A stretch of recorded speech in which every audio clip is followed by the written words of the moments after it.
chaos. And I don't mean chaos typical of mindless antisocial rebellion.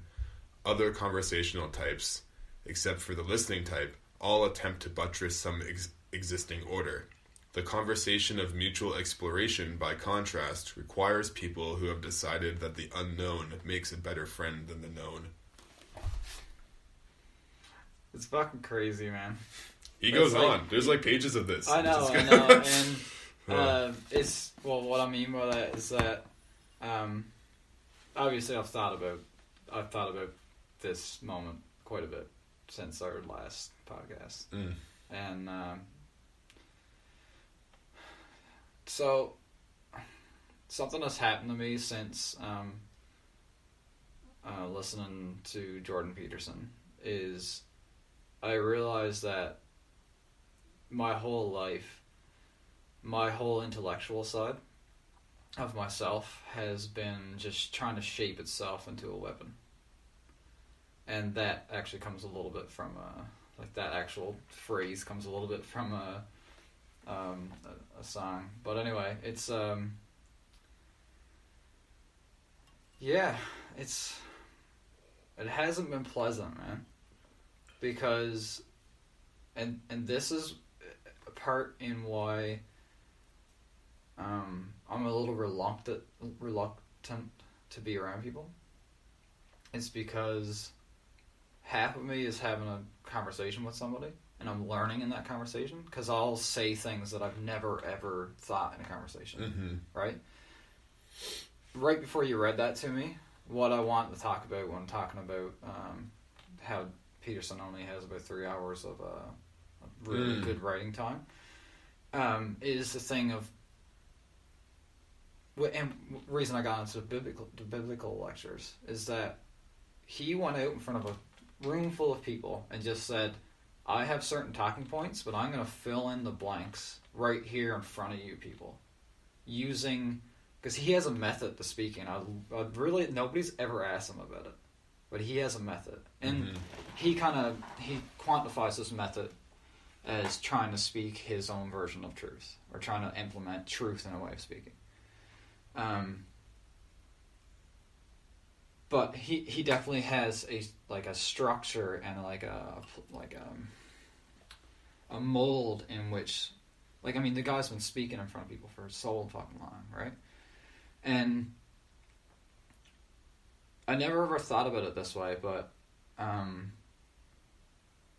because if I was sit with somebody and speak to them, everything they're saying to me, I was just like, how can I use this as a weapon of thought? So that, like, if I'm in an argument with somebody or in a conversation, I'll have the upper hand. And this is the way I thought for a very long time. And it was not good. Not good at all. And I actually, would avoid social... Remember you were saying before, you did a personality test that said you were... Extroverted. And you were like, what the fuck? That's exactly me to a T. I think we have that in common, in a crazy way. Yeah. But... Yeah, it's been tough, because for a long time, I had to be honest with myself, and it's just why do I want to figure out the world? And it's just been a defense mechanism, right? And, maybe it's a defense, maybe there's something bigger going on. It's actually a defense mechanism against bad ideas. You know what I mean? So it's definitely, I'm not saying this quality about myself is terrible, as a whole, but it's caused me some problems, right? So what used to happen in conversation is that I'd be talking to somebody and we'd argue religion or whatever, and I would just be like, main talking points, things you've learned in other conversations, just say those things and that's what's going to get you through. And nobody would learn anything from the conversation. You know what I mean? But, and exactly what he was kind of saying there is just how about you just sit in front of another person and neither one of you have any idea what you're talking about, and just use the art of language to try to come to some truth. Yeah, and the art of dialogue. Yeah. When he broke down the word dialogue in one of his interviews, it's dialogos, yeah.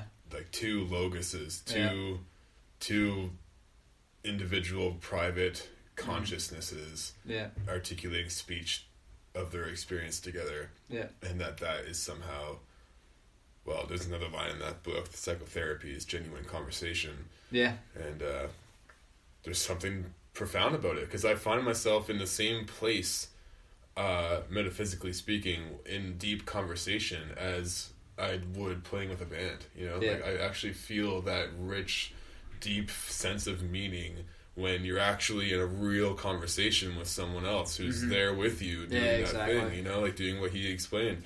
And it's amazing, and it's important. And but to your point too, I think it's important that, because it is like a weapon. Yeah. It's like a really powerful weapon, and your words can be like a weapon. Yeah. And well, I use that. My whole point was that I use that weapon against myself. Yeah. Mostly. Yeah. So. But now you have it sharpened. Yeah. So that when it's time to cut down some kind of toxic idea, Marxism. Yep. You know, you're sharp and ready and well spoken and informed. Yeah. And but this is another thing, because I've been trying to really make sure I don't wind up like so much on the anti-Marxism camp that I can't even talk to anybody.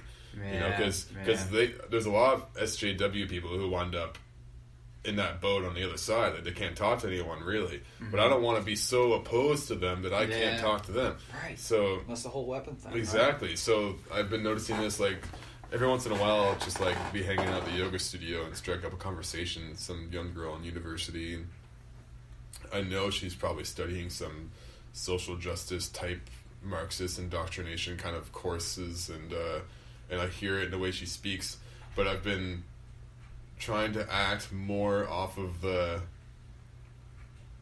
she's here in front of me, we're looking each other in the eye and having a conversation about the world and about what we think and about, we're sorting this through together. Mm-hmm. And instead of just doing what I hate about what the worst of them do, which is just dominate with their points and ad hominem insults and just, you know, undermine your points with arbitrary, you know, the fact that I'm a white man makes my voice irrelevant or something. Mm-hmm. You know, it's like actually talking to them instead, because I don't want to just label them SJW, demonize them, you know, whatever, because that's the same fucking thing. Yep. And and so I've been practicing that with some people like that, just, you know, actually hearing them out, and then trying to craft, if I do have a point to make it a point that's not just in my repertoire, but that's actually in response to what they just said, and that is also in a way that is taking them into consideration, that maybe I could actually walk them from where they are into this other way of seeing things that is how I see things, and maybe they could share in my perspective,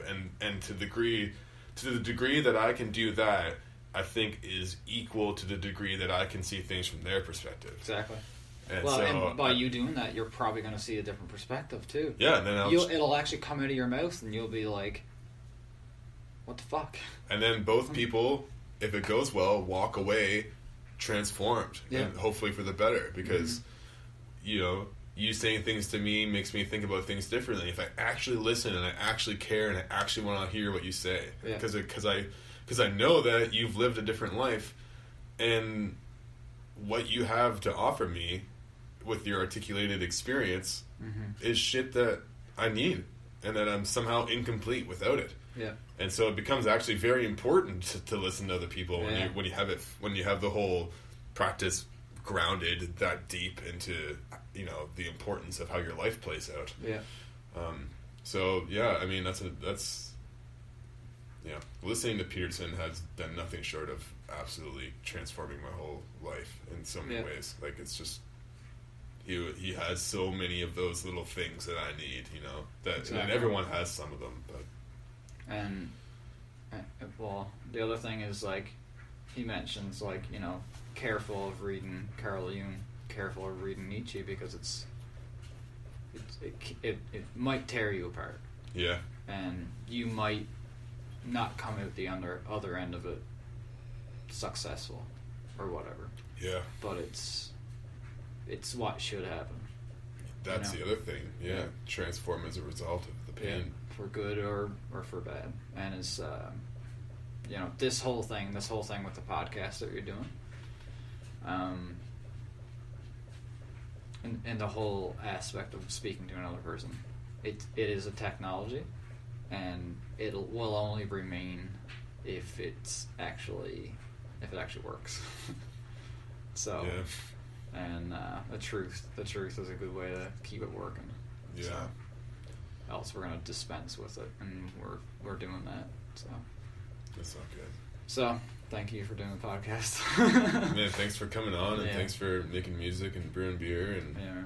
talking. Appreciate it a lot. Where can people find you on the internet? Where can people buy your beer? Is that a thing yet? No, not legally. Yeah. So yeah, on Instagram, I'm about to do like a full rollout of the, you know, the social media side of what I'm doing. Yeah. I've learned from the music industry is to do it when it's the right time, and have content and make it real, right? So I'm just kind of waiting to roll that out, but I'm just basically right now is like Beer Brewing on Instagram. This is BEOTHUK Brewing, and yeah, I'm like actually trying to look for someone to develop a logo for me, and the logo is inspired from Peterson, and it's a snake wrapped around the chemical formula for alcohol, and nice. that represents it represents a lot, but I've been met with some criticism over the brewery name, and much to do with the fact that you know, alcohol was used as a device to like supposedly manipulate First Nations people when that whole thing was going on with the, you know, the obliteration of the First Nations group of people, and Western Europeans came over or whatever, which actually has nothing to do with the Beothuk people, because the Beothuk people were completely resistant to it, and that's actually why they died off. So my whole idea is that if we do what the Beothuk people do, we're not going to be here anymore, because that's what they did, and they're not here anymore. So there's this fear of, like, for me personally, I have a very turbulent history of drug use, and for me it's always been that snake wrapped around that drug, and it's just like, I want to look it right in the fucking eyes and figure out what the truth is, and that snake holds something in the whole evolutionary thing in life. There's some sort of truth or something I want to know and bring back, you know, but it might kill you while you're trying to figure it out, and it almost killed me, and it's just like, you know, just that symbolism there, and I think we need to recognize the snake, and we need to, yeah. So that's like gonna be my logo for my brewery. So That sounds badass. yeah, so I'm trying to get that work done, and then I'm gonna roll that out, and I'm gonna be all over Facebook and all that fucking bullshit. Sick. So yeah, and people will see it, and yeah. So my whole brewery philosophy has been completely altered. So Right on, man. there's a story to be told. Fuck yeah, we'll go after the snakes and stare them in the face, and it wouldn't be any fun if they couldn't kill you, so... Exactly, yeah. Fuck yeah. Alright, man, well, thanks so much. We'll have to do it again sometime. Yeah. Fucking A. Good night, motherfuckers. Yeah, fuck some others.